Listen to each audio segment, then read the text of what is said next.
Hola a todos, bienvenidos al capítulo 19. El capítulo de esta semana va a ser sobre el riesgo, gestión y administración del dinero.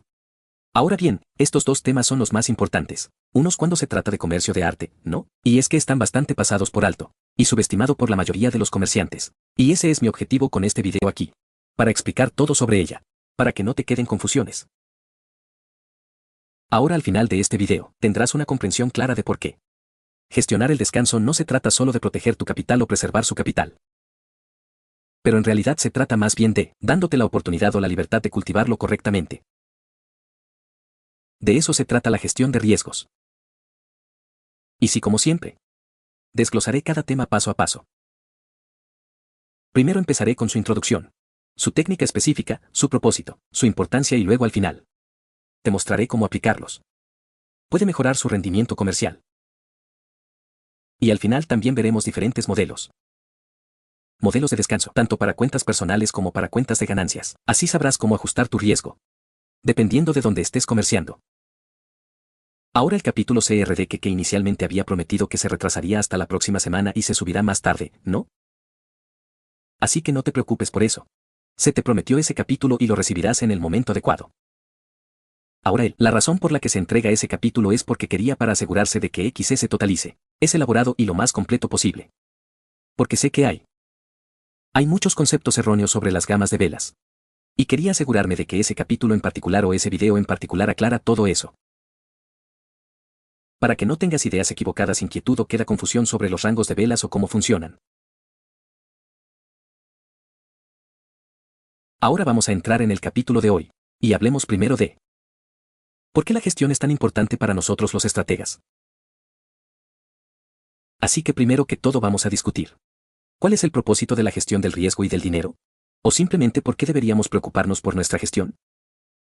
Ahora, para decirlo de forma sencilla, el propósito del descanso, la gestión es evitar que perdamos más de lo que podemos permitirnos perder. Y eso garantiza que permanezcamos en el juego por más tiempo, y sobrevivimos al entrenamiento.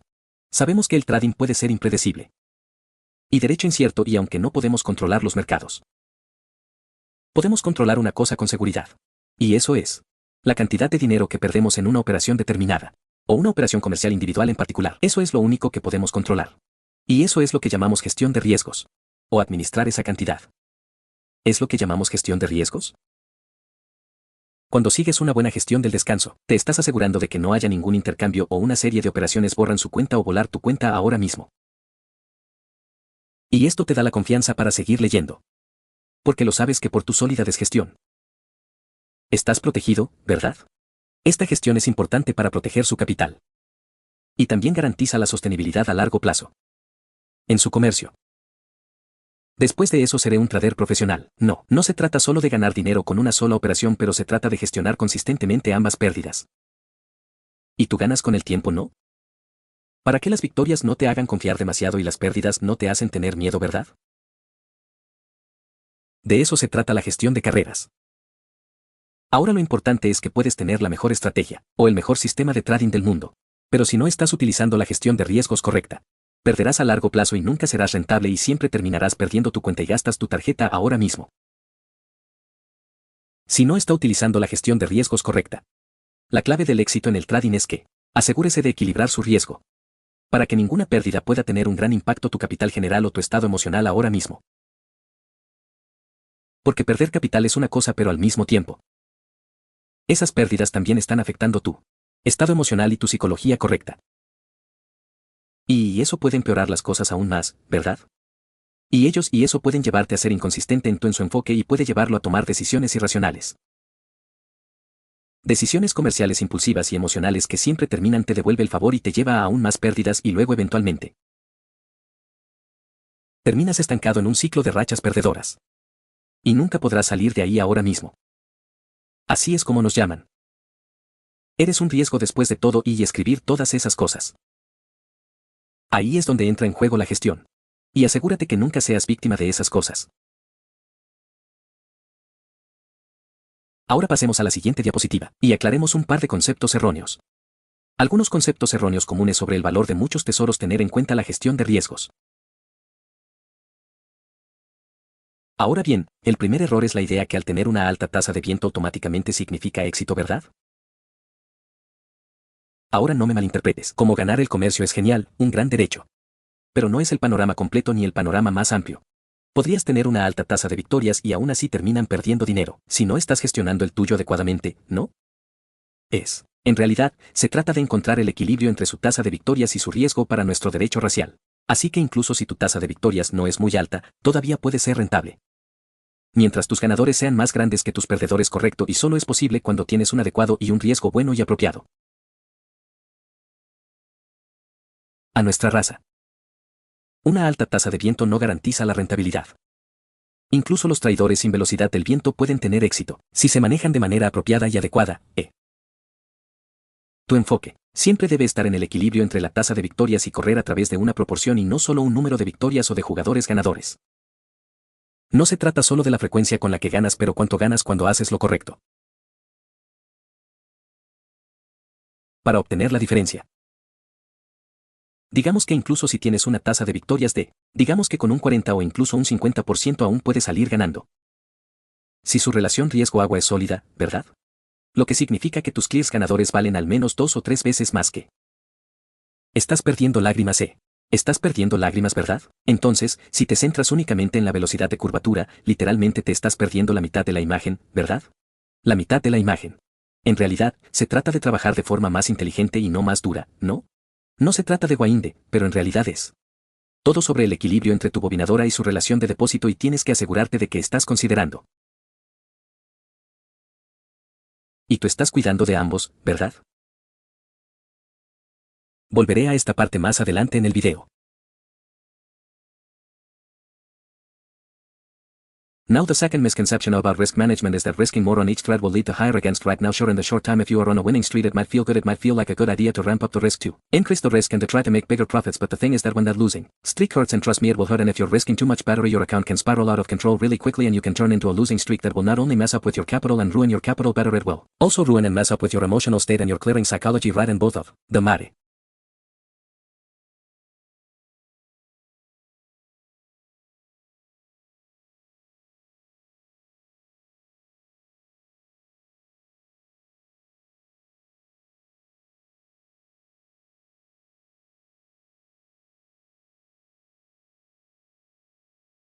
Are the worst combination that you can have, and you must avoid that emotional state at all cost, and that is only possible if you're following a proper risk management which not only keeps your risk accountable but also your emotional state and your psychology accountable. That's how a proper risk management model works, and it cares, it takes care of about both of your aspects, at both your capital and both your emotional state and your psychological state.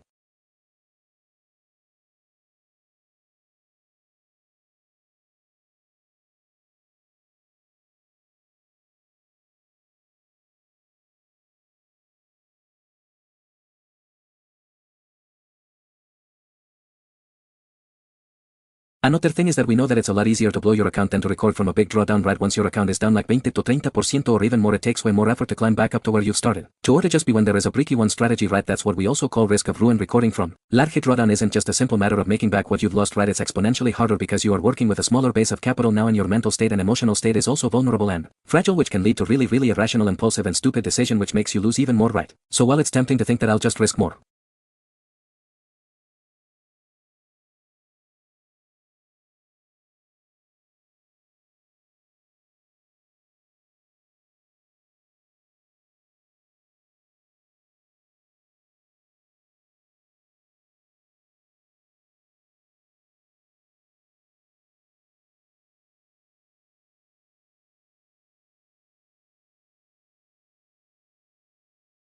and make it all back faster. That mindset and that way of thinking is a trap, right? The key to surviving in the market long term is consistency, reserving your capital to solid and studio. This management means that not only you stay in the game but also you thrive and survive the game even more and actually see those games over time, right?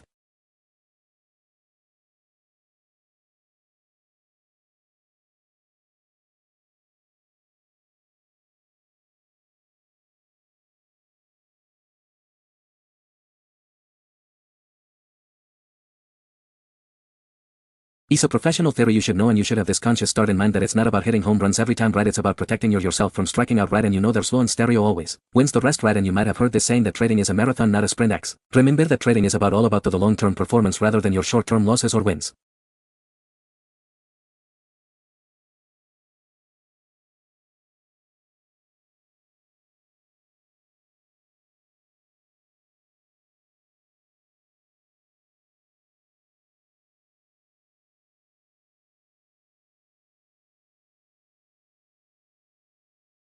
Now well, let's move on to the next slide and let's talk about the differences between gamblers and traders right because sometimes people really tend to blur the line between the two but trust me they couldn't be more different than each other. So first off we've got on the list is risk management. Right now gamblers we know that they're all about taking big risk and impulsive risk and their whole strategy is just to rely on luck and to hope for things to happen right. There's no planning there's no real planning there. But traders on the other hand we know that we are calculating always carefully right. We've got stop losses in place and we're sizing our position properly right. And we know that is all about protecting our capital.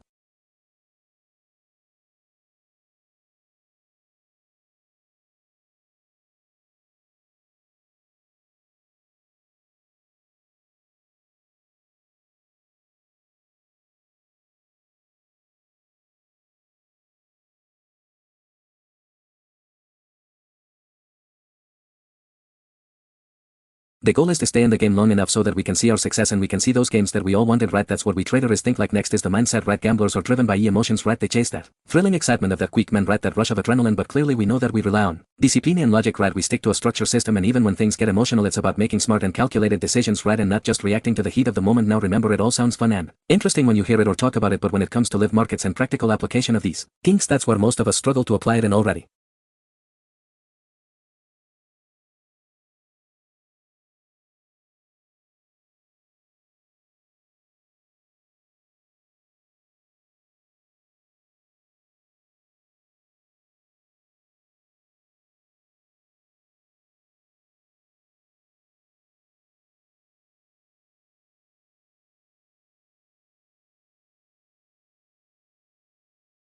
And we actually doing the opposite and end up losing everything right.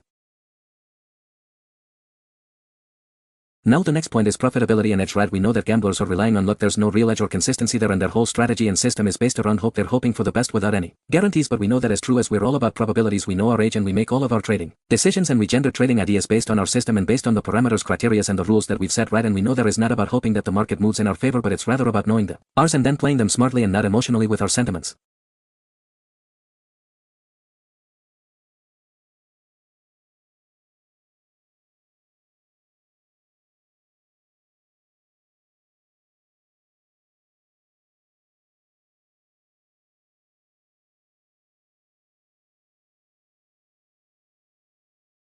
The next point is the perspective right. The perspective is different. Two gamblers are all about short-term games and they are living in the moment and they often ignore the long-term consequences right but traders we know that we're playing the long game right. Our focus is on consistent profits wartime and they're thinking about the longevity in the market side. We're not just here for one good day or one good week. We're here to build something more sustainable that can feed us for the generations to come.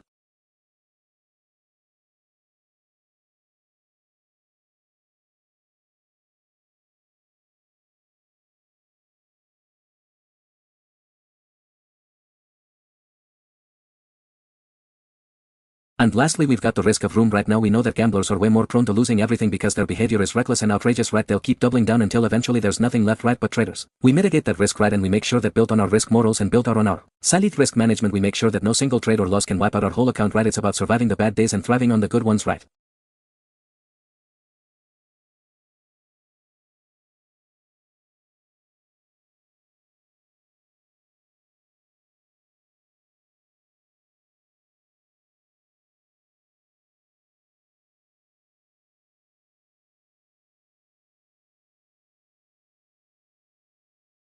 So at first glance both traders and gamblers might seem familiar and everyone might relate traders with gamblers but when you look deeper and actually dig into their thought processes and the way how each one of them conduct themselves in each situations then you'd notice major differences right. It's clear that trading is all about estrategia and sorrow while gambling is just hoping for the best right and gamblers use a strategy called the hope strategy where they hope and wait for luck but we know that luck and hope is not a strategy at all right. And remember,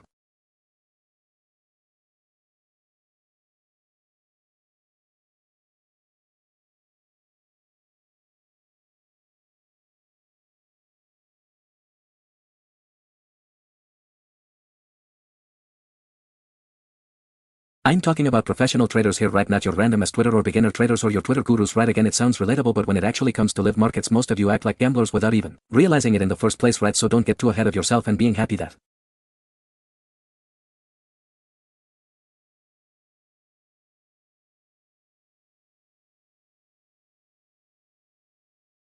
I'm a trader and you have to actually really dig in deeper and evaluate yourself and see whether you're actually working and behaving and conducting yourself like a real trader and whether you have those qualities or not, or you're just pretending to be a trader while having all those qualities of a gambler, right? So don't fool yourself. Confront yourself and admit your mistakes, admit those problems, face those problems instead of ignoring them, and only then you'll be able to redeem yourself and improve those mistakes and actually adopt the qualities that our professional trader and that our profitable trader needs and must have.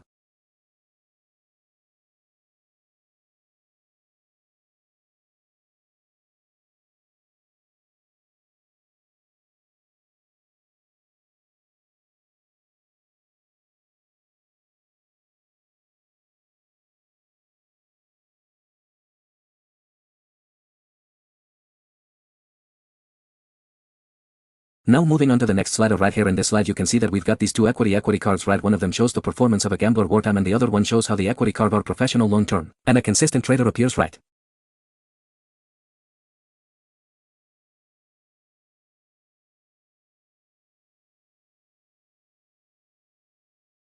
We've got the XSXXS which represent time and then the Y.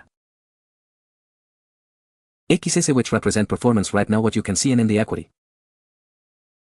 Carfaba gamble is that all of their wins and losses are huge, right? When they win big, but at the same time their risk of ruin is also exponentially higher, right? And then when they lose big and they lose their whole capital and a sequence of just a few losses and a few trades, right? Also the other thing is that when they lose they lose like 10 to 20% of their capital, which not only messes up with their capital and their balance but also messes hugely with their emotional state, which lead them to making the worst decision possible and they stop following their plan and strategy because of it, right? And then they start depending upon hope, and who we know that hope is not a strategy, right?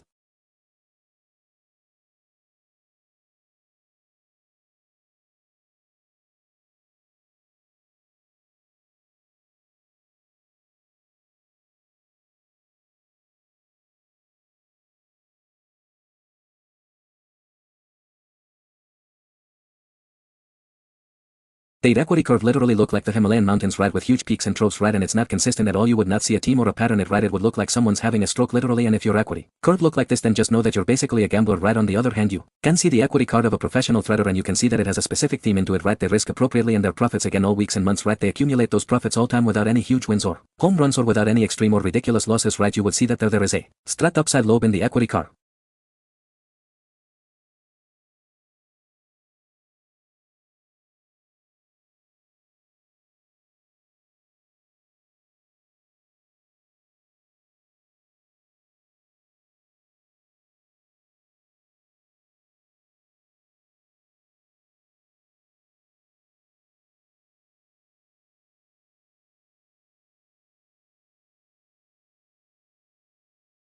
Pointing higher and gaining performance and profits over time, right? Like you can see in the curve that it does take time, it takes more time to end those profits, but the thing is that to those profits they've got sustainability and stability behind it, right? So they are consistent and they gain those profits over the long term, right? And then they do not lose that at all, and they have losing streaks too like this at times, but they make sure that their capital and emotional state is protected and they get out of that losing streak and then record back from there. Deprado, right? Without making things worse or falling into a spiral of huge losses or all leveraging data account to try.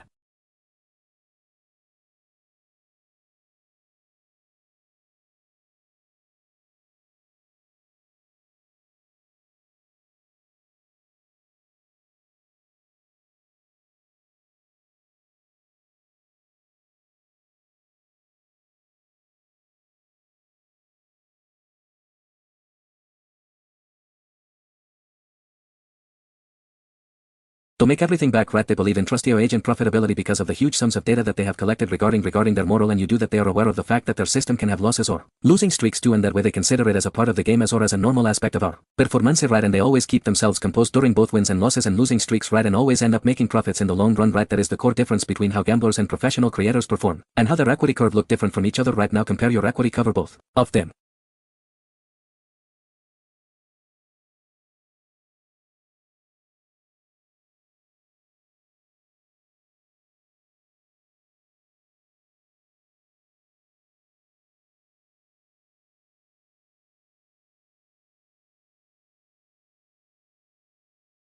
And if it shows similarity to either one of them, then based on that you can gauge and measure your performance, right?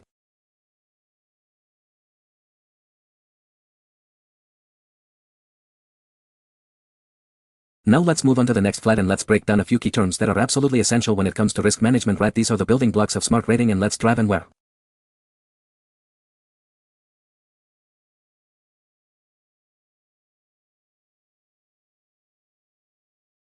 So first up we've got is winner right. This is simply the percentage of trades that end up big profitable out of all the trades that you take right. So for example if you win 40 trades out of 100 trades that gives you a winner of 40% right. Sounds pretty straightforward right, but here's the catch: having a high winner does not automatically means you are making money right. You've also got to look at the win rate in combination with your risk to water ratio right, and we'll get into why that balance is so important in a minute.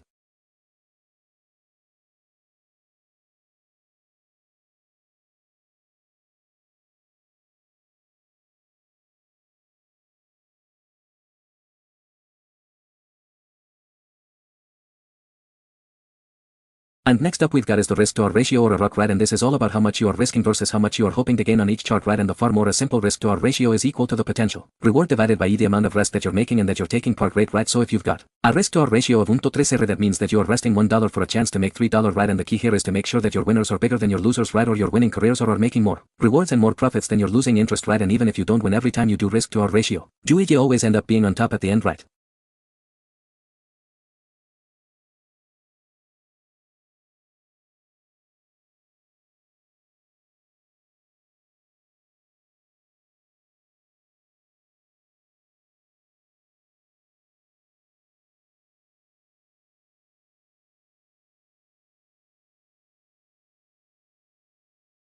Out of win rate and ritual ratio, the most important metric is ARR or rest your ratio right, because with the considerate and good rest your ratio, even if your win rate is low like 30 to 40%, you'll still be making profit consistently if you stick to your plan and your system with discipline right.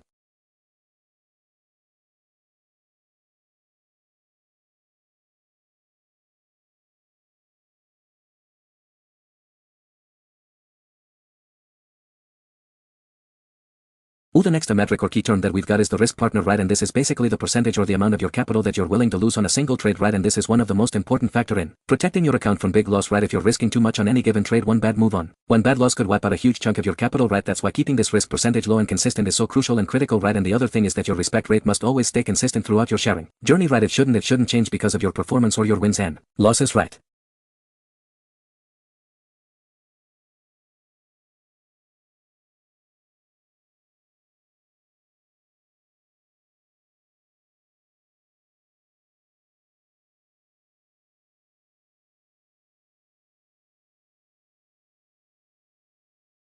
Now the most reoccurring theme among losing traders is that they change their trade for risk or respirator based on their performance right. For example, if they go into drawdown or a losing streak, what they do is they increase their respirators and the hopes of recovering everything back right, recovering what they lost, but instead what ends up doing and what's end up happening is that they lose even more right. Similarly, and those unprofitable creators go into profits, they become overconfident and euphoria get a hold of them, and due to that they start increasing their risk in the hopes and the dreams of making it big, but instead what happens is just a single loss increase their risk of ruin so much.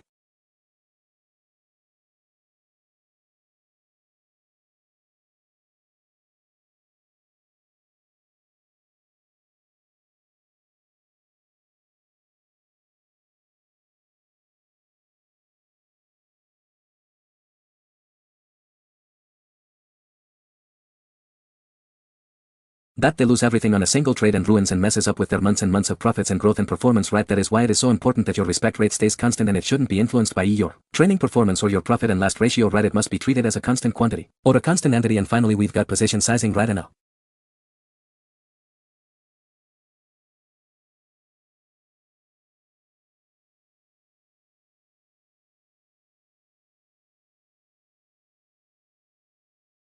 I'm sure that most of you already know about it. This is basically the process of figuring out how many units, whether that shares large or contrast, you should be trading right. If you're trading forests, then most of you would calculate your position size in large right. You can either do it automatically with an EA or something, or you could do it manually with a position size calculator right, and you'll just have to put in the risk that you want to take in dollars and how much you is your start plus size in pips right. Similarly, if you're trading in disease, then you're gonna be calculating your position size in contracts right. It could be macro contract, mini contracts, or micro contracts right, and depending about who.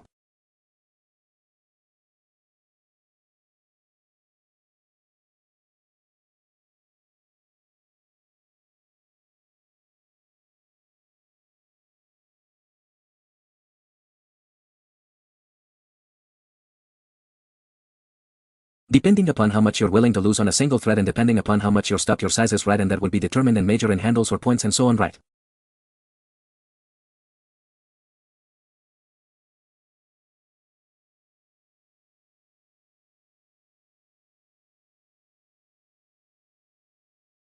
And position sizing isn't just about throwing out random numbers right. It's based on your account size, your risk tolerance, and what is your stop loss size or your stop loss range in tips or handles or points right.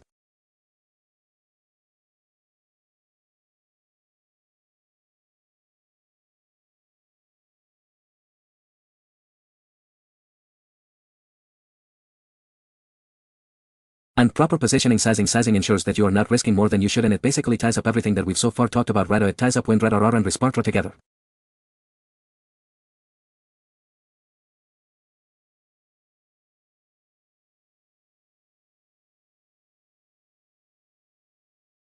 Moving on to the next slide right here, you can see that we've got this table right here. This table showed the relationship between windward and reservoir ratio, right? This is like a really insightful and informative table because it really digs in deeper to how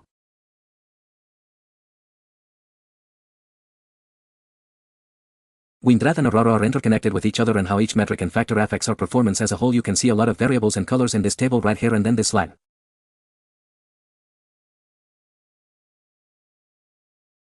EAJ expand each factor to you, and at the end of this slide, I guarantee you that your whole idea and perspective about trading will be completely changed and you will start looking at things differently, right?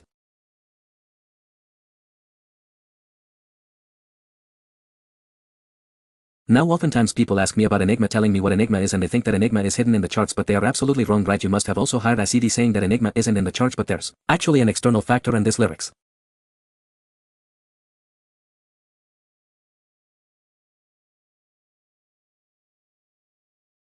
EAJ explain exactly what he meant by this, right? And how what does that mean, right? This chart right here, this table is the closest thing to ENIGMA, right? And the reason why I'm claiming that is because we all know that we are hard to trade. We are all here to create for one specific purpose, right? Every one of us has the same purpose for trading. We are not here to have fun, we're not here to help anyone, right? We're not here to do anything else. The only sole reason and the sole purpose we are here to trade is to make money, right? That's what trading is all about. Now that being said, we know that at the end of the day we're doing all of this just to make money, right? Not to just make money better.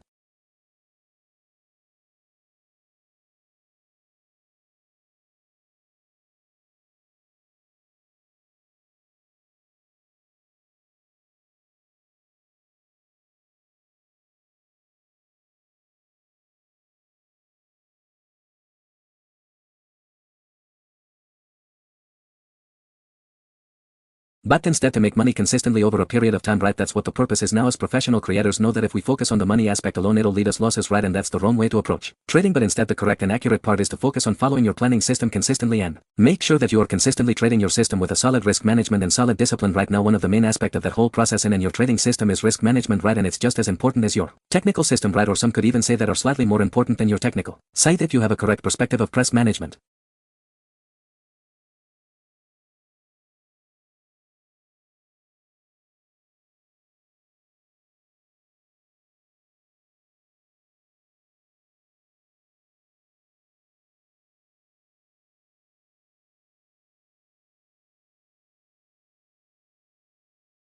And if you approach it differently and more accurately than most people, then you'd have a really huge adority markets, right?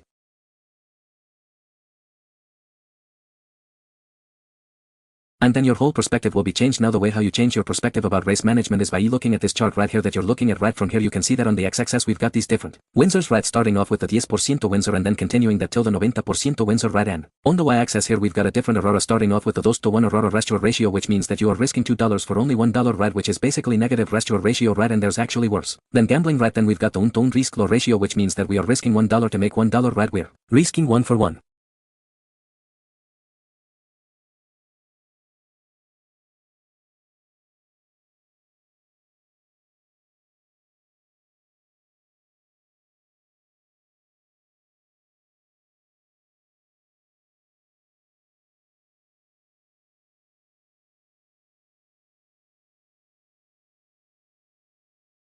Which is also a fairly poor risk-low ratio, right? Which you shouldn't be using, right? Then moving on to 1-to-2 rest-to-our ratio, which means that we are resting $1 for a reward of $2, right? Which is a good rest-to-our ratio and a fair one. Next up is 1-2.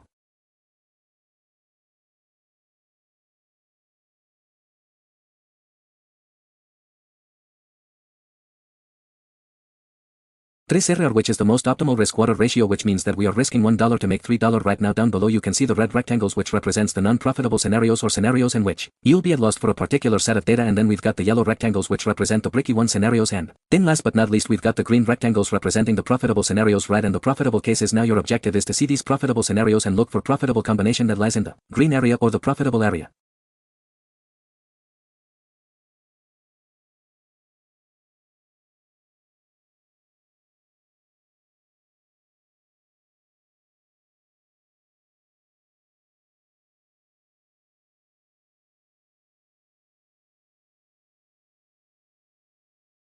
Now let's discuss some book combinations in the table to explain the relationship between win rate and risk or ratio and to prove to you how risk or ratio is as important as or even more important than winter rate and winter. It on its own does not make that big of a difference, right? It's actually risk to our ratio and their relationship with winter that actually changes up everything in our trading and makes sure that we are consistently making progress in the longer.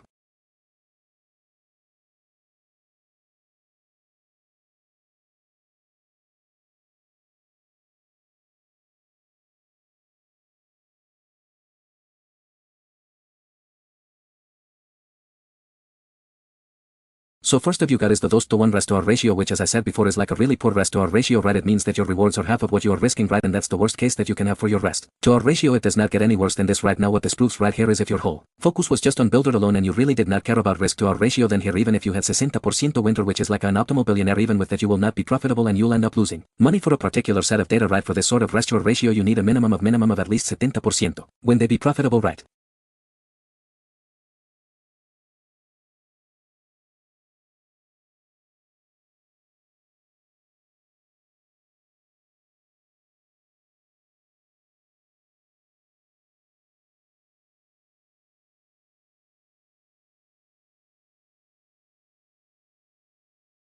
And if it's lesser than that, then you would not be profitable. Next up we've got is the combination for 1-to-1 risk to our ratio, and let's see the different combinations for it right here. You can see that with 1-to-1 risk to our ratio, if your winner is 10% is pretty self-evident, then you will lose, which right is pretty obvious. If you have a win rate of 40%, again you would not be profitable, again pretty self-evident and obvious. Similarly, if you even have a win rate of 30% or 50%, you'll still not be profitable and you won't have any progress in the long term. Okay, now right here you can see that the only scenario for you being profitable is if you have a win rate of 30%, right, and only then you will be able to be a bricky one.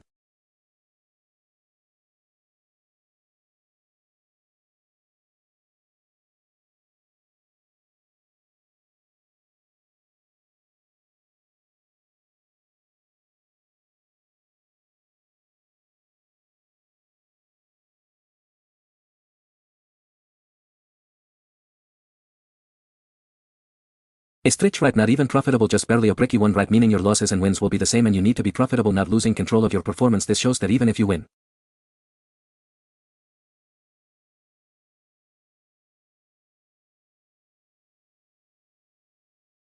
50 trades out of 100 trades, you still wouldn't be profitable, but instead you still would have made no progress at all. And remember that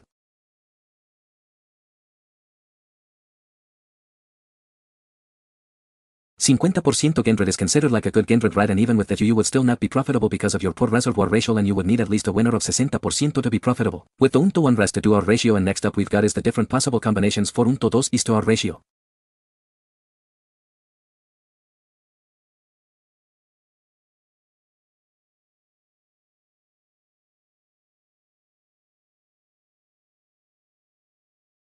Now this registered issue is considered a good and average registered issue, right? And this is like the minimum that you should be aiming for as a trader. If it's lower than that, you must never trade or a project, right? The minimum error that you must be seeking and aiming for should be at least 1-to-2 reservoir issue, right, before you could trade a particular trade idea or executor.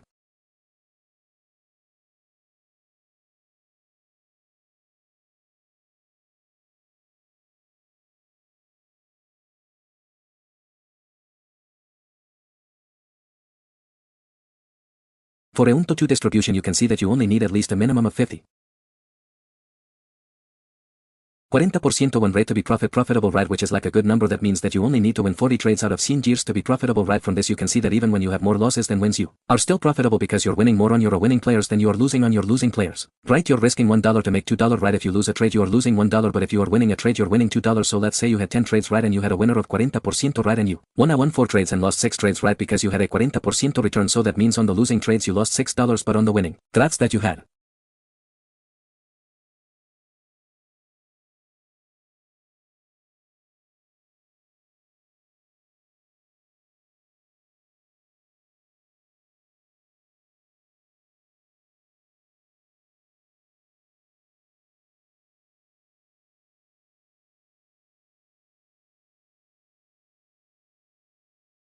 which were 4 winning trades, you won $8, right, because 4 trades in each profit.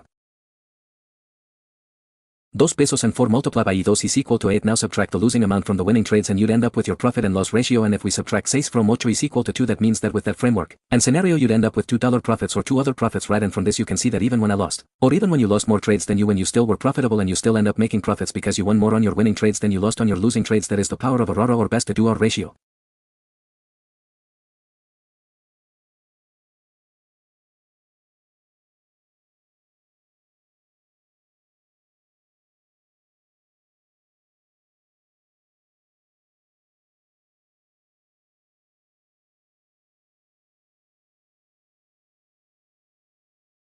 Next up we've got is the 1:3 restaurant ratio, which is basically my bread and butter and basically my go-to error, right? This is my optimal error and I always look for trades that at least offer me a minimum of 3 or right if it's lower than this.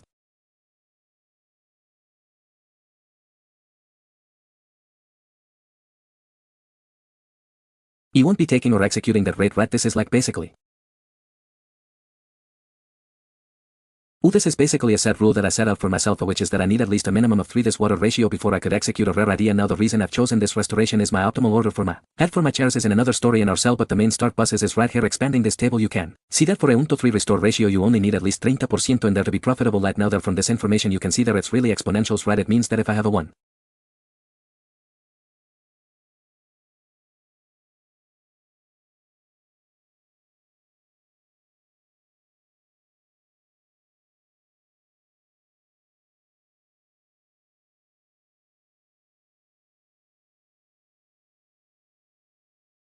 those 3 restore ratio, even if I take 100 threads, right, and I lose 70 threads out of those 100 threads.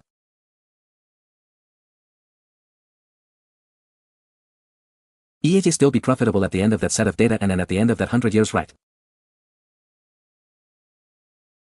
E would have to only win 30 trades out of 100 case to be profitable, right? And you can see it's really surprising and really great, right? That's how powerful and strong restore ratio is, right? That is the power of restore ratio, right? Even with a win rate like 30%, which is considered like an awful win rate, you'll be still profitable if you follow your pain consistently. And we every trade that you win, you are winning 3 or and you're winning 3 times more than what you've rest. And now imagine you have this risk to water ratio and you are trading with a complete system such as ICD and CRD or candle wages, and you have a winner of 60 to 70% or a win rate of 80% like me, and imagine your performance in those cases, right? And you can see.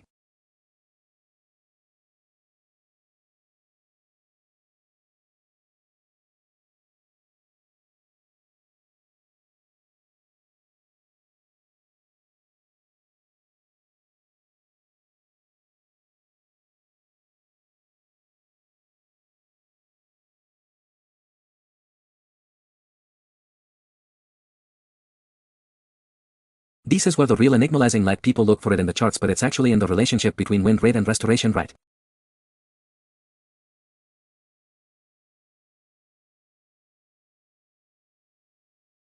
What this also shows you is that you don't have to create enigma or find the holy grail of the chart side. You only need a mechanical and objective simple system or a strategy with a decent one.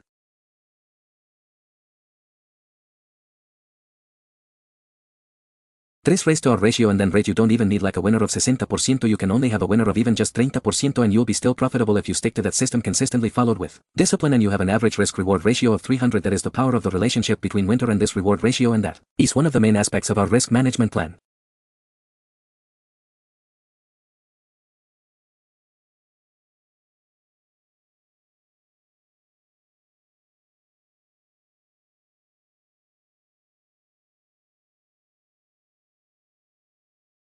Now after watching this part of video, some of you might even claim that a rest to war ratio is more important than winter, and in some cases that's true, right?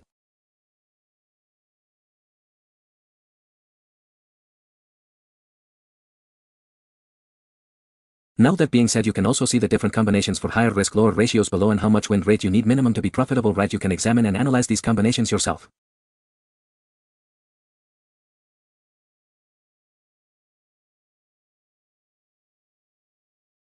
Now you can have these higher orders too, but they become really stressful in the sense that the more order you have the lower your render is gonna be, and it takes a lot of accuracy and position to have a higher risk or ratio than 1-2.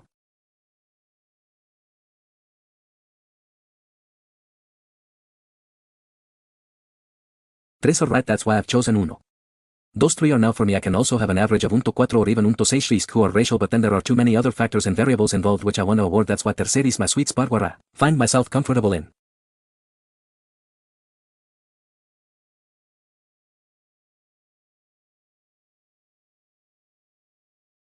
Now you shouldn't choose terceris your restoration just because of me or just because of someone else, but instead you need to find your own system with your own averages to our ratio, and you need to try out multiple combinations and see which one suits your style and your mental capabilities and your training psychology the best, right?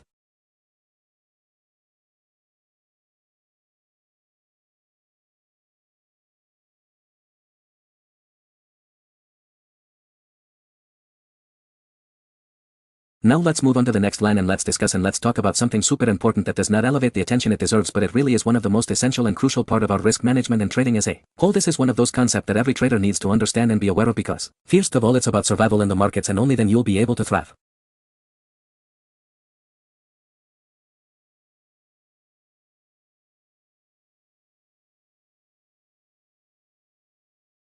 This is the concept of risk affront. So what exactly is risk affront? Basically it reflects the probability of the chances of you blowing up your account to the point where it's almost impossible to record from, and let me tell you, who is management or leveraging or taking on too much respect rate can skyrocket your chances of hitting that ruin point. And once you are there, it's an extremely difficult battle just to get back to where you started, and let alone making profits, right? That's what risk affront tells you about. Now just look at the difference between personal accounts and profit accounts. When it comes to risk affront, on a personal account you have a bit more flexibility because there's no central down limits.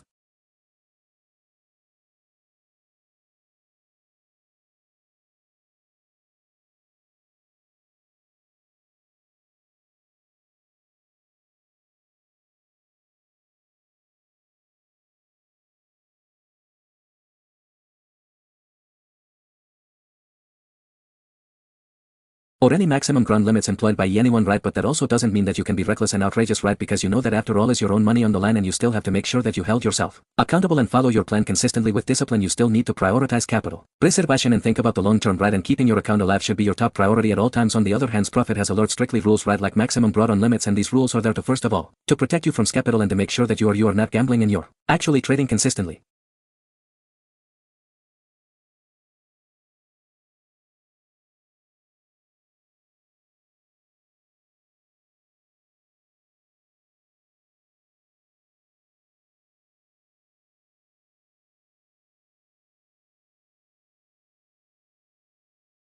We say proper plan and a proper system, right? But that also means that you've got to be a lot more conservative with your risk, right? Because if you're risking too much on a single trade, and if you heard that drawdown limit, you're off. So the approach for a problem has to be different, and you cannot read it like a personal account, because the stakes of blowing up your account a lot are a lot higher, and the room for error is small, because how smaller for drag on limited day effort, which is like only 10% for most platforms.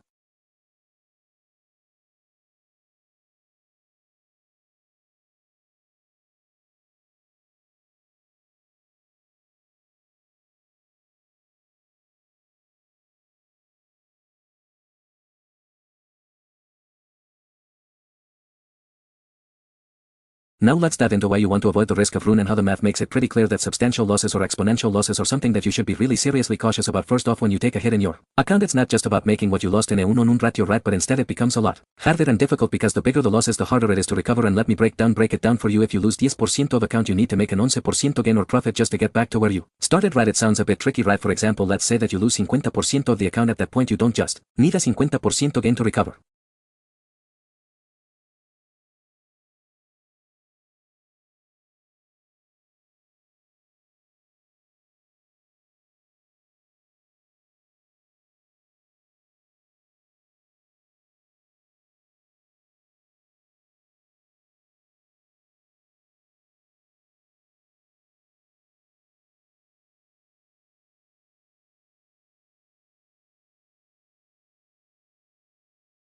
So where you started from, right, you actually need to make a full 100% again, because you are now working with a smaller base, which means that every percentage gain has a less impact than if you are down 70%.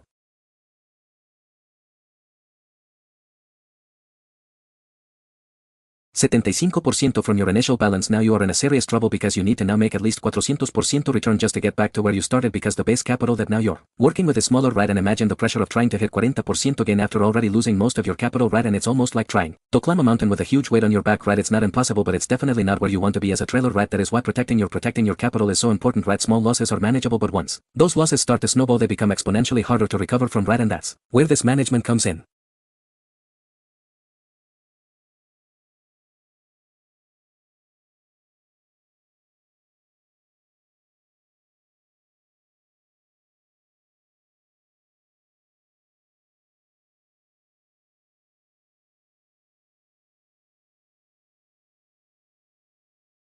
The goal is to prevent your account from ever reaching a point very cold if he's out of reach, right? And by keeping your respect rate low, staying disciplined with your strategy, and avoiding all leveraging, you can avoid digging yourself into that hole where it's nearly impossible to climb out of.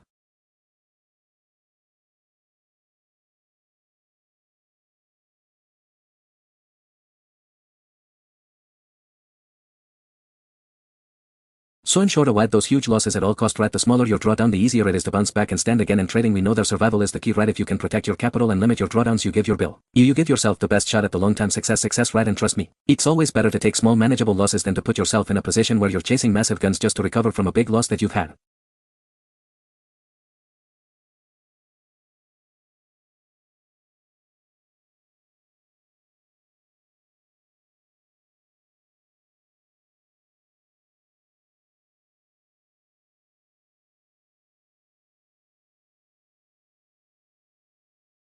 Now moving on to the next slide. Right here in this slide we're gonna look at the risk of room table, and it's gonna explain what risk of room actually is, how does it work, and why you should be aware of it, and then in the next slide we will discuss their importance and benefits. So basically the first thing that you need to know and be aware of is that risk of room is calculated based on your risk card rate, your maximum drawdown you, and the most importantly your risk water ratio. Right, these four are the main requirements and metrics required to calculate your risk of room. Right, you're gonna perform weekly and monthly reviews and collect as much data as you can, and then based on that data from your model,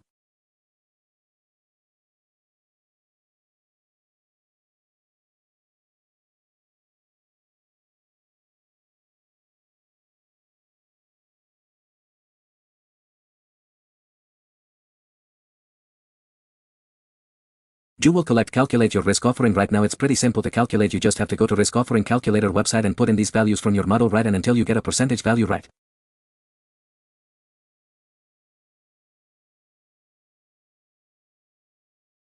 EAJ also explain a few combination here as well so that you have an idea about her. So for the risk of food table, our risk bad rate right here is gonna be a constant of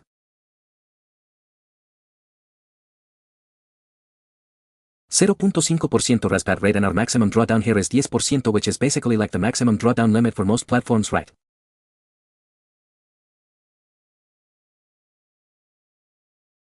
So basically you can say that this risk of phone table will expand the risk of phone for your funded account. Right here first of all you can see that the different win rate, right, you've got 20% rendered all the way down to 50% rendered, and then along with it we've got different combinations of those windows with these different risks to our ratio. You've got the 1 to 1, the 2, and last but not least the 3 raised to our ratio, and their combination with vendors. Now you can see that if you have a 10% maximum dragon and your respect rate is 0.5%, and based above those factors and memories it would take you at least a losing streak of 20 years before you could blow your account, or the other scenario is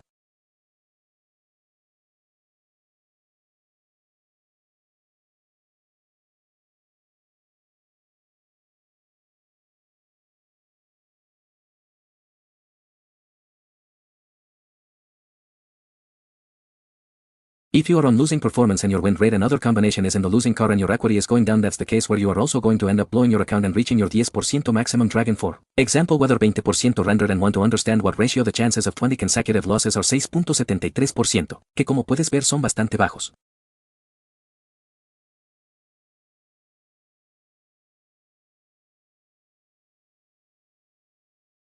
Pero esa no es la métrica importante, ¿verdad?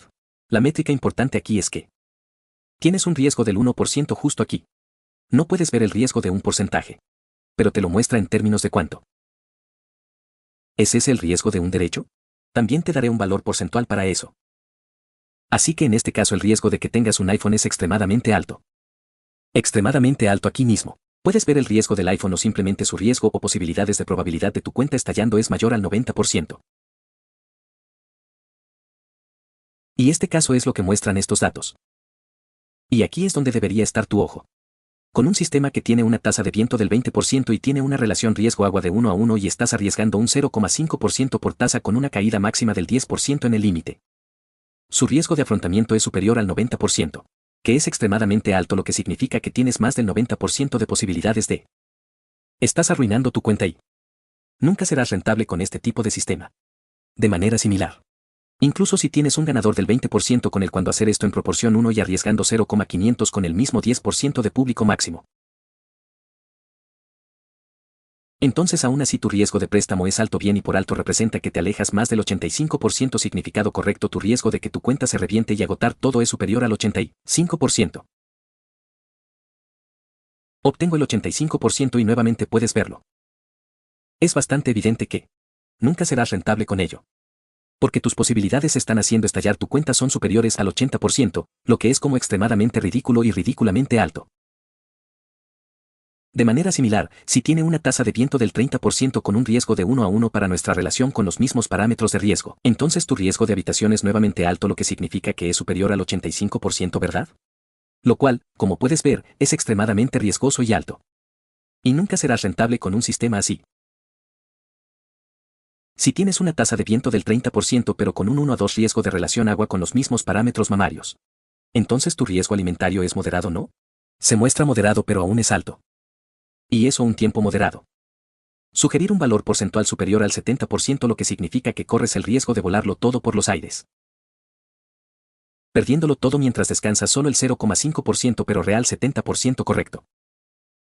Recuerden todos estos escenarios y combinaciones. Estás descansando solo el 0,5%, y aún así corres el riesgo de arruinar tu cuenta, o hacer estallar tu cuenta, ¿Es eso alto, cierto? Ni siquiera estás arriesgando algo más grande que eso, ¿verdad? Estos datos solo toman y consideran el comercio. Es donde el riesgo es solo del 0,5%. Y todavía, puedes ver el riesgo real de los alimentos para aquellos con problemas de ritmo cardíaco y riesgo de guerra. Las combinaciones raciales son superiores al 70 y 90%. ¿Por qué puedes? Porque puedes ver que el borde es bastante bajo. En esos casos, pero aquí mismo ves que si tu win rate es del 30% y tienes un riesgo de 1 a 3. Eres proporción, entonces en ese caso tu escapepone es más bajo. La derecha es inferior al 50%. Y aquí es donde deberías apuntar. Si su riesgo de habitación se encuentra en el nivel moderado. La región alta o muy alta derecha, lo que significa que es superior al 50%, entonces corres el riesgo de hacer todo. Y pierdes a largo plazo. Incluso con un 0,5% de presión respiratoria derecha. Por eso siempre debes asegurarte de que adoptar una estrategia en la que la combinación de viento and the reservoir ratio offers you as a scaffold percentage of at least lower than 50% right or at the low section only, then you'll be able to win. Any longer. Similarly, if your winner is 40% and your risk lower ratio is 1.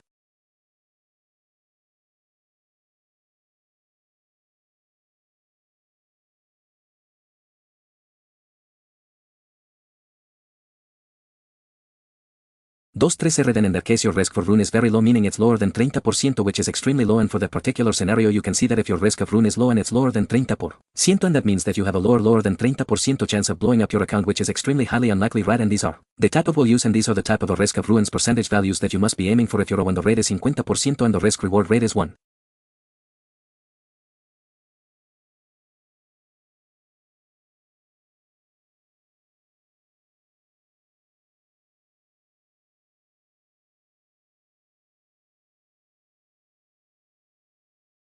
Dos 3R. Then in that case your risk of ruin is 9 to 0, meaning your chance of blowing your account or reaching the 10% drawdown is 0, and you will never reach that drawdown as long as you consistently follow your plan, which has a 50% bend rate and average reward rates of under 3 year, and is stable right here by blowing account.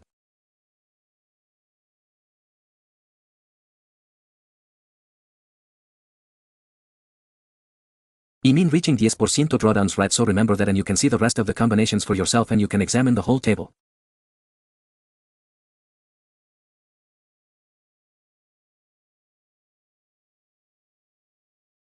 Now let's move on to the next slide and let's discuss what is so important to be aware of your risk of ruin percentage value for your respective system or model, and exactly how does it help you in your training, and exactly which aspects does it help with. So have you got these aspects down the list, and we're gonna discuss each one of them separately one by one. First of all, let's talk about capital preservation or capital protection. Right now, understanding the risk of ruin is like a huge deal when it comes to protecting your account, right? Because essentially knowing you are a scaffold is like having a safety net. It helps ensure that you do not ruin your entire trading account because you have a few bad trading decisions.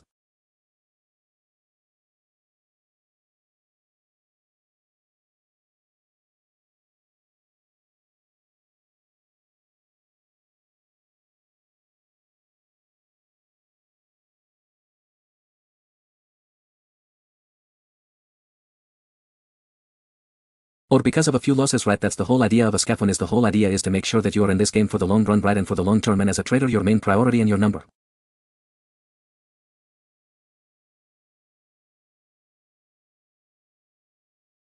Número 1 priority should always be to protect and safeguard your capital. The next aspect that risk of ruin helps us with is our psychology, right? Psychological preparedness is what it helps with it, right? Because being aware of the risk of ruin doesn't just helps you with losing all of your money, it also helps you get your mind right. It has helps you get into the right mindset, right? When you know that there's always the chance of losses, you are more mentally prepared to handle them when they come, right? It helps you stay cool during drawdowns or during losing streaks, right? And make sure that your emotions are always in check, and that eventually lead you to being disciplined in your approach rather than making impulsive.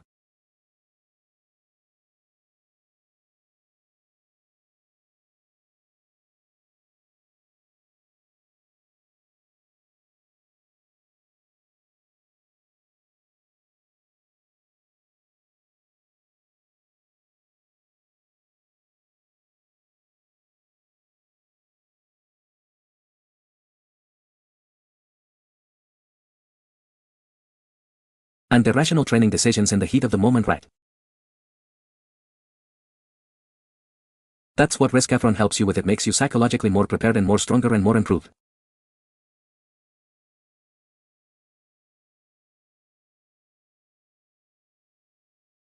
Another aspect is another aspect that risk often helps us with is performance measurement. Right now performance measurement isn't the key part of it. Right, by monitoring your cell phone you're actually keeping track of how well your trading system is performing or how bad it is performing. If you are seeing that you're constantly bumping up against the risk phone and your risk phone is increasing, it might be a sign, a signal for you that something in your approach needs adjusting. Right, and this is how exactly you refine your strategy and make adjustments standard, and that will eventually lead you to enhance and improve your overall performance or time. Right, and then last but not least, we've got accountability. Right.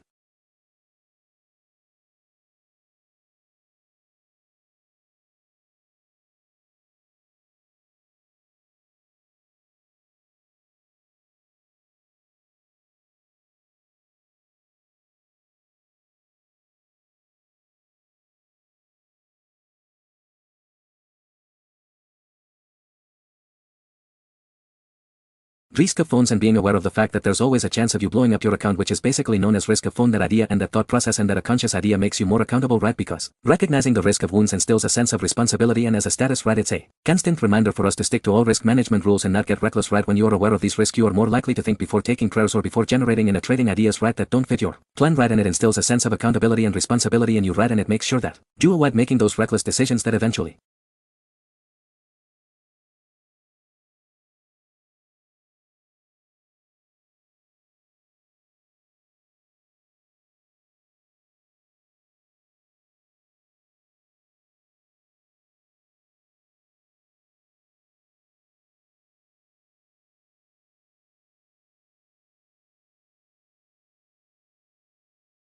or that can lead you to disaster. Right, or that can lead you to enter a spiral of losses and losing strength that eventually ends up with you icon being blown.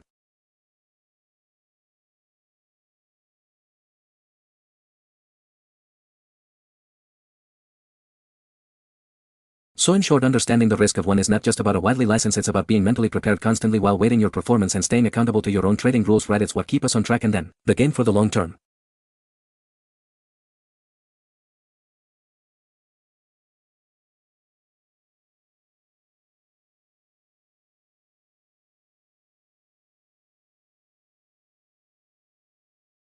Now let's move on to the next slide and let's now discuss drag downs. Let's first of all break down what we mean when we talk about Drago. So basically our Drago is basically the declining your account's equity from its highest point down to its lowest point before it starts recovery and here's a new peak. Right, so it's that deep in your account balance when trades don't go your way or you end up in a losing streak or a series of losses. Right, that's what drawdown is. Now there's a couple different types of drawdowns we need to pay attention to. First up is the maximum drawdown. Right, this basically gives you a measurement of the biggest drop you've ever had in your reading performance or a certain regard of data from AP2 out of or a certain period. Right.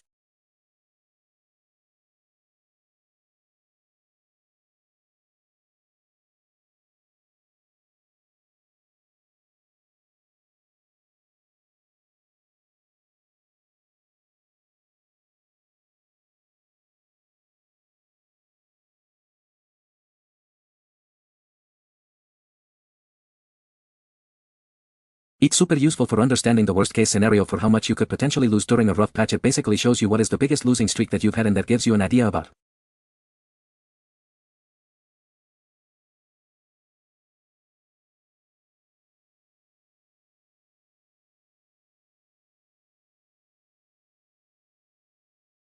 the fact that these sort of big losing streaks exist too in your training system. Even when you follow your plan consistently and even when you stick to your plan perfectly, you still can incur and have these losing streak and these big losing streaks, which can lead you to being in dragon. And then you are aware of this packet makes you psychologically more prepared, and instead of you be panicking in that situation you didn't become more informed and more disciplined because you know that this is just a part of the game, this is just a part of the process. Right, and instead of being irrational and starting to make impulsive and irrational decisions about it, you're gonna approach it more appropriately in an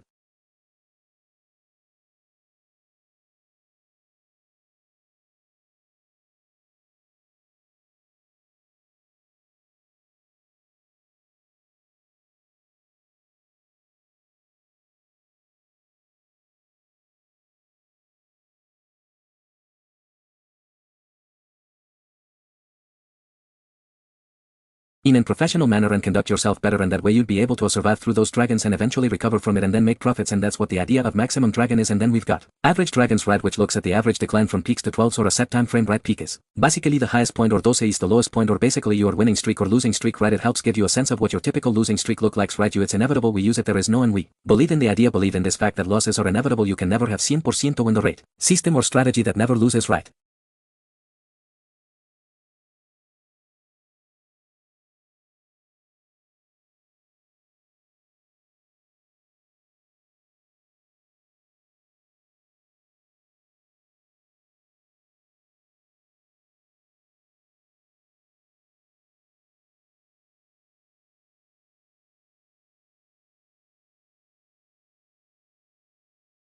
Every single system that there is just must always have losses, right? And you know with losses there's also the variable of losing streaks and walls too, so because if losses exist then losing streaks exist too, right? So for your system and model, you're gonna perform your weekly performance reviews and collect as much data as you can about it, and then you're going to see what are the typical losing streak for your model look like. For some of you admit it might be an average of 3 a trade is worth of losing streak, for some of you it might be your average of 5 trades worth of losing streaks. And when you see and you check and analyze your data for a long time, for years of data, and you see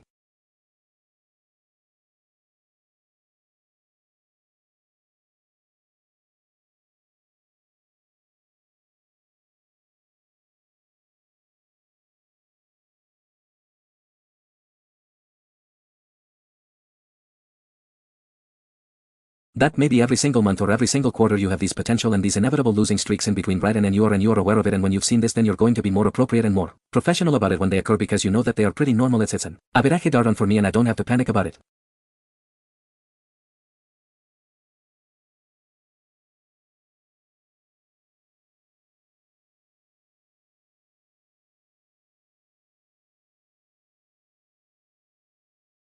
You have to act professionally, and the only way I'm going to recover from this dart is by following my system without being fearful about it or without hesitating to execute my trade because I'm in a losing streak, and that way. And in those interviews what you'd also make sure is that you don't increase or decrease your risk, right? Because you are profounding badly or in a good manner, right? Because if you decrease your risk or maybe you increase your risk in the hopes of recovering back from that dragon, maybe you lose that trade again and then you eventually end up going near towards your rescue phone, and your rescue phone and that probability of you blowing your account increases, which could also mess up badly with your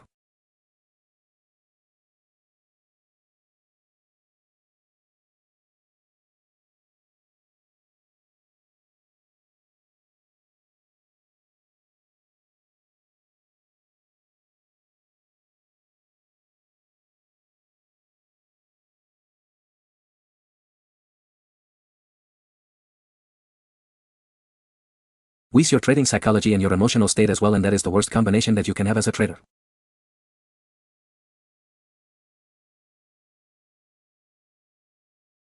Now if you've asked me why these drawdowns are so important, then I've already explained it to you, but to basically sum it up or to bring it down to just a few points, the first one is for risk assessment, right? Knowing your maximum problem helps you gauge and measure how much risk you are exposed to, and it gives you a benchmark for setting your risk limits, right? And second, there is the psychological impact, right? Problem can mess up with your mind if you're not prepared, and if you're a knowledge terrorist, and it can lead you to impulsive and irrational during decisions, but if you are prepared and if you've actually analyzed and checked your morals data, then you'd be more prepared for it.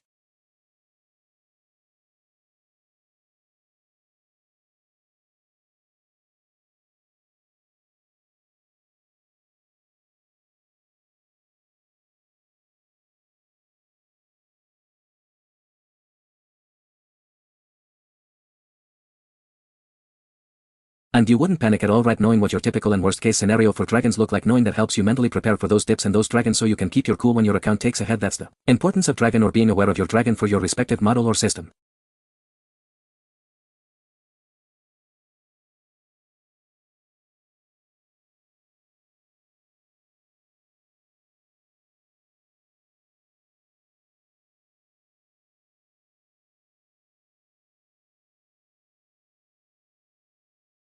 Now let's move on to the next slide and let's see what we've got. So now that we've covered all of the foundational concepts around risk management and drawdowns, it's time to dive into something really more practically important, which is risk management models. Right now these models are built on everything that we've discussed so far, right? It takes everything that we've discussed, your rendered, your risk to our ratio, the drawdowns, and the importance of capital preservation, right? And now the goal here is for me to give you a practical framework that you can apply to your training system or your training strategy, and whether you're working with a personal icon or a problem that won't matter.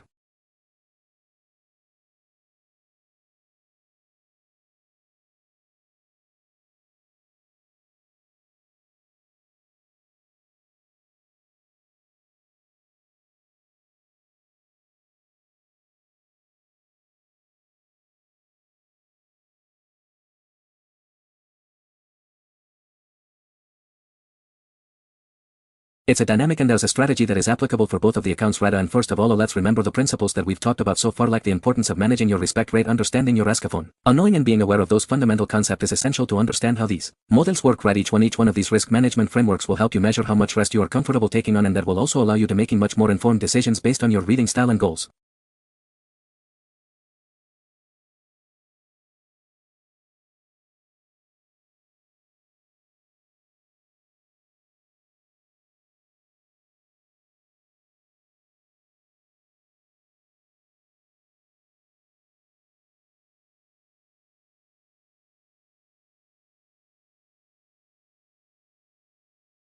Now what I've done here is I've created a few different models that caters to various risk tolerance ranging from aggressive to conservative approaches, and this way no matter where you fall on that spectrum there is always something for you, right? Whether you prefer to push it hard a bit more or you want to play it safer, these models will help you structure your trades in a way, in a manner, in a fashion that minimizes the chance of hitting that risk of room while still aiming for profitability and profits.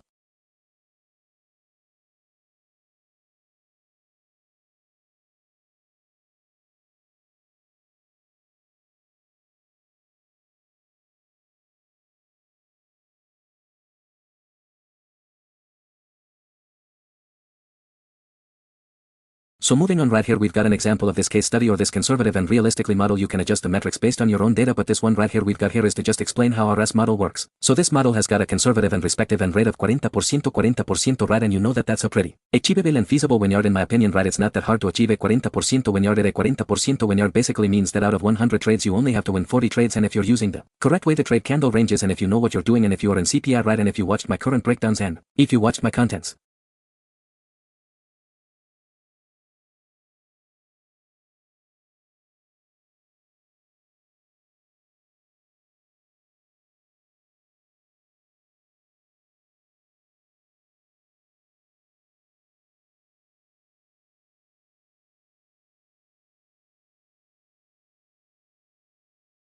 And if you are about to watch even more of my content and you are diligently studying it and you are following them religiously, making notes, baptisting them, then I can assure you that forget about 40% vendor, you can even achieve 80% vendor or even 70% vendor, right? So that's not going to be a problem for you, right? Moving on to this new level 5 and level 6.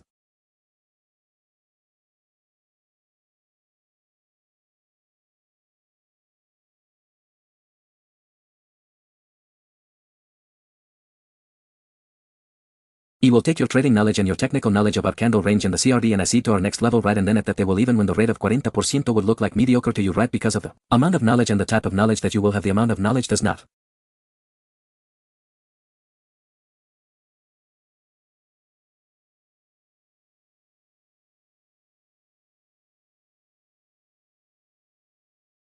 matter, right? The amount of knowledge does not matter. You can have all of the knowledge in the world, but if the knowledge isn't right, it's not gonna serve you any purpose. But if you only have just limited amount of knowledge about a particular thing and you master it and you reach a peak mastery of it and learn it from someone that is actually done it and that is actually using it to make money consistently head for years, then that's what matters to me and that's what you matter to me, right? So I heard we got a 40% win rate, and believe me, a 40% win rate is pretty easily achievable and feasible if you are using my approaches in the correct way to trade candle ranges, or if you have a strategy similar to mine, right?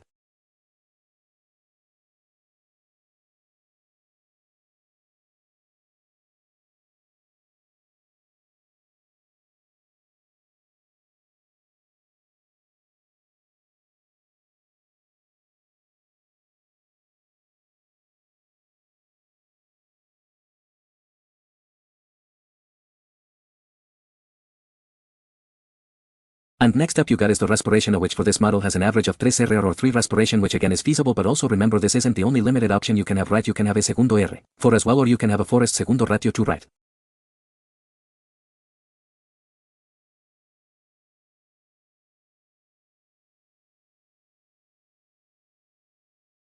EBIS at this 3 are here just to expand this case study. The next metric that we're gonna consider is the trades per week, which this models offer around 3 to 4 times per week, right? 3 days per week, 3 times per week is the average trade a quantity that this model offer. And next up we've got the important metric, which is the risk part, right? And for this model US part rate will be 0.5%, right? And as we're discussing this for mostly problems, the maximum problem limit is going to be 10%, right? Now based on these metrics and parameters of the risk of room for this model are basically meaning the chances of the probability of this model to blow the converging your 10% maximum ground down is extremely low, right?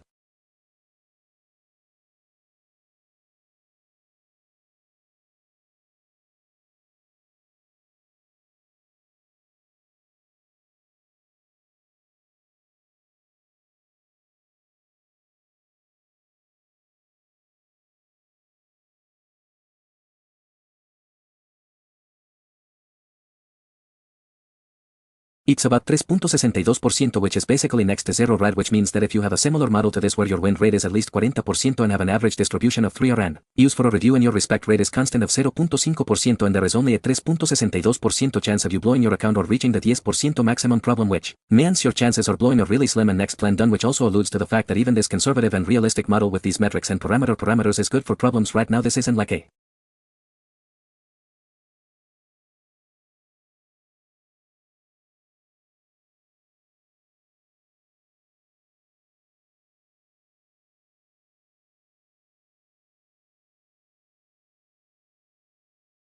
80% win rate or a 10 average restoration model, but instead it's pretty attainable and feasible, like 40% with it, and only 3 are right and it aren't that hard, and if you're capable enough to reach this position where you have this sort of model where it's pretty comparable and comparatively good as compared to this model, right, then you have a really good model and system for problems, and your chances of blowing your account with 0.5% battery and next to zero with this or a model, right, or if you have a model that have similar quantities or matrix to it.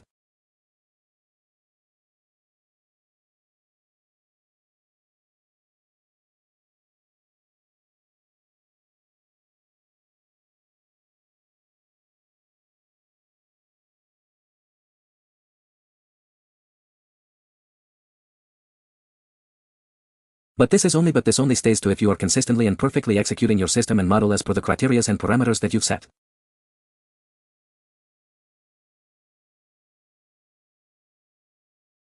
Just like I said before, you can change the metrics and parameters and can play with it, right, and of course you can see that this is an enter the model. You can have the same metrics for a swing model or a scarping model too.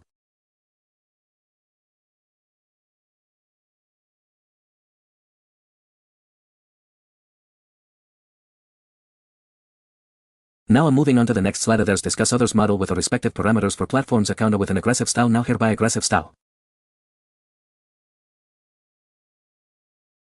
You don't mean that you're gonna be blowing and passing challenges with just 1-2 grade. It's fully different from that, right? We're traders, or right, we're not campus. We know that in profit because we first of all have to go to phase 1, the challenge phase, and the verification phase, which is phase 2, right, before we get access to left capital as boogie common knowledge, right?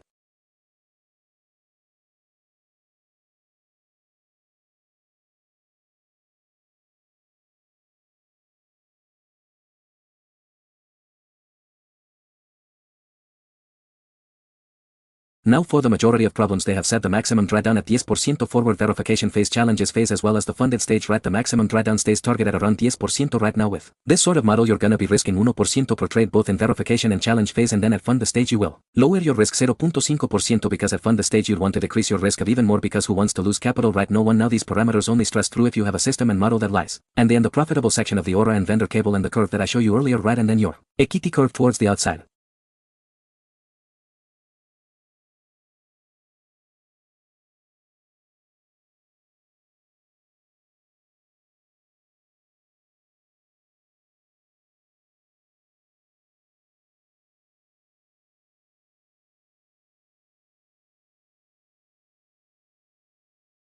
Meaning is making progress and is making progress in the longer. Also another important thing is that this works in the ideal scenario when you are consistently following your system and not making any inconsistencies or having any irregularities within your execution of that particular market. And if you work from your plain end, start making irrational and impulsive decision based on emotions and sentiments, then of course it's pretty self-evident and obvious, right, that these parameters won't work and you'll end up blowing your account. The system is fully perfect. Remember that it's up to you to be the deciding factor behind whether you are profitable or not if you're not consistent.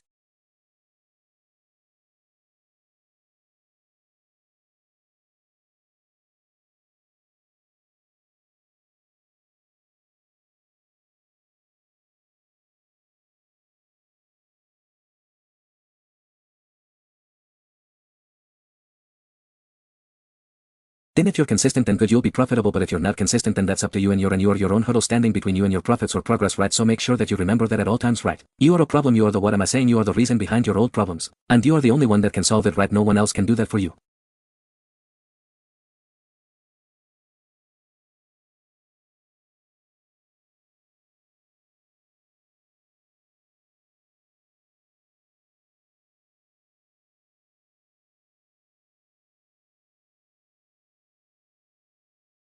Now one important statistic here is that in the first 2 and phase 1 your risk iPhone is likely higher, which is 7.8%. 8.84% because you are risking 1% prepared, and remember this risk iPhone is calculated based on the metrics of the models that I showed you earlier, which had 40.703 years to our range, alright, and based on that data your risk iPhone is 7.84%, which means there is a 7.84% chance of you blowing your account even if you're following your plan perfectly without any mistake or inconsistency, right? That's the reality. But of course if you direct away from your plan and stop respecting your system, this percentage will increases even more and your chances of risk of phone increases, and then from the stage your risk iPhone is around 3.62% because you are resting at 0.5%. And at least there is only a 0.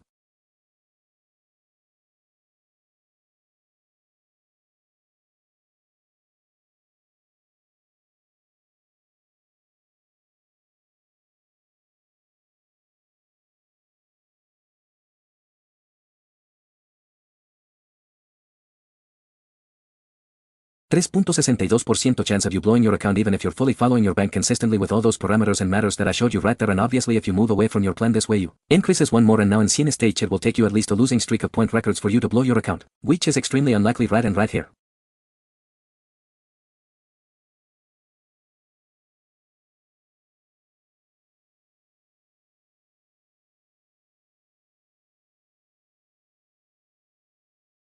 Puedes ver que incluso con un modelo agresivo, estás protegido y tu capital está preservado. Por lo sólido que es el modelo de gestión de la angustia. Así que no tienes que preocuparte por eso, y aquí mismo él es un modelo diferente aquí. Este es un modelo más conservador que el que te mostré antes. Incluso para este modelo de cara, se utiliza el mismo modelo que te mostré antes, con el límite del 40% y una relación de 3 depósitos.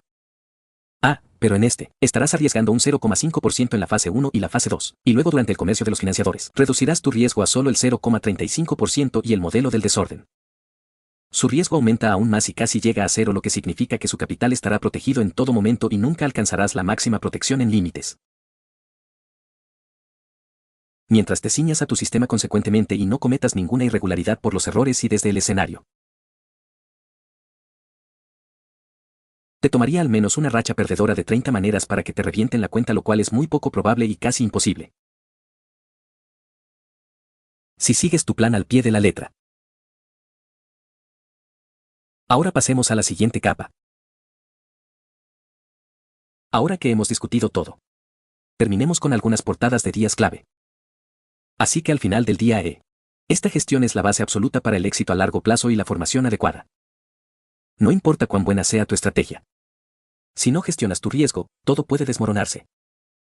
Tienes que saber tu nivel de respeto y comprender cómo eso afecta su cuenta.